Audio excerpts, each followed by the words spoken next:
here's a business alert. I want to talk a little more about the EU tax grab story that we've been all over with Apple. It is now sparking talk of Ireland leaving the European Union, at least on the internet. They would follow in the footsteps of the UK. We have former David Cameron advisor Steve Hilton with us here in the studio, and MarketWatch columnist Brett Arends is with us as well. Brett, you first. I say on the internet because that's how these things blow up at first. People say, hey, wonder if the Irish shall have an exit and start putting a hashtag on it and everything else. But what do you make of that argument that they should follow in the footsteps of the UK, get out of the EU? Oh, well, there's two questions, is whether they should or whether they will. Yeah. I'll leave whether they should to one side. No, I don't think they're going to, not at this stage. I'll tell you this much.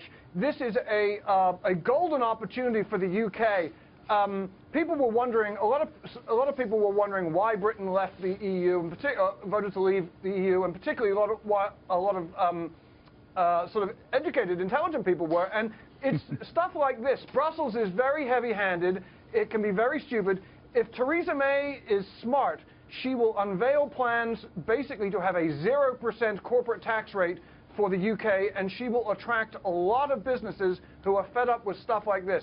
And, right, you know, national governments have to deal with Brussels.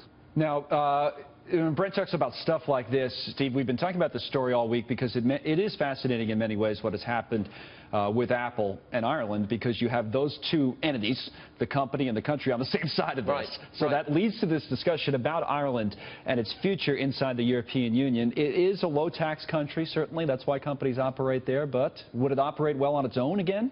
Well, I think what we just heard was exactly right, that there's a difference between whether they should leave and whether they will. Okay. I think that they should. I was greatly in favor of Brexit because I felt that it was important for a country like the UK and like Ireland. Why? It's just not in the culture, or they seem to like, I mean, my experience would be that the Irish seem to like Europe more than the English did, or the British. I think money has got a lot to do with it, because Ireland gets more money from the EU than it pays into the EU, and that was very different from the UK, which was a net contributor to the EU. So that was a big part of the argument in the Brexit campaign, whereas Ireland financially benefits pretty considerably from being in the EU. But you think they should? That's interesting. Brett, I know you kind of took a pass on that at first, but do you think they should?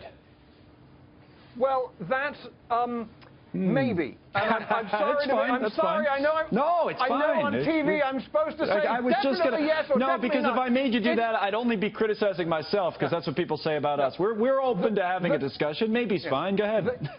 No. Look, the big issue at the moment is what's going to happen with the UK and Brexit. If Great Britain makes a good go of it, then Ireland should really consider following suit. Okay. But the thing is, you know, Britain is one of, it may actually be Ireland's biggest trading partner within the EU.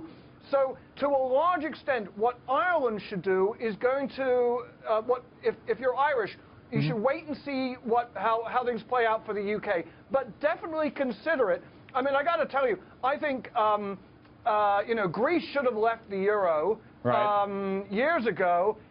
Portugal, Spain, and Italy probably should have left the euro years ago. It's bizarre that it was the UK, which probably has a less compelling reason to that they were the ones who left. Brussels. I think it's interesting. They were the ones who had the guts to say, "Sod off Brussels." To wrap this up, yeah, you're right. It was, and I would wrap this up, Steve, by saying that the one thing about Ireland, whether they stay in or leave the EU, and I found this out going there to cover their financial problems when they had them years ago, is that they are married to that low tax. Corporate tax rate of 12%. There just seemed to be any way that'll change. They would have changed it back then if they were going to change it. That's right. It's a really important part of why their economy's done better than others, and why they can attract jobs and investment. And it's perfectly reasonable, I think, for a country to control its own taxes and do whatever it thinks maybe a lesson for us here. Whatever it thinks is in the interest of its own economy, and that is the reason for leaving the EU, so that a country can be in control of its own economy. Good discussion, Steve. Thank you very much, and Brett as well. We're okay with maybe. That's what we've discussed as well, and that's okay with Brett Arends.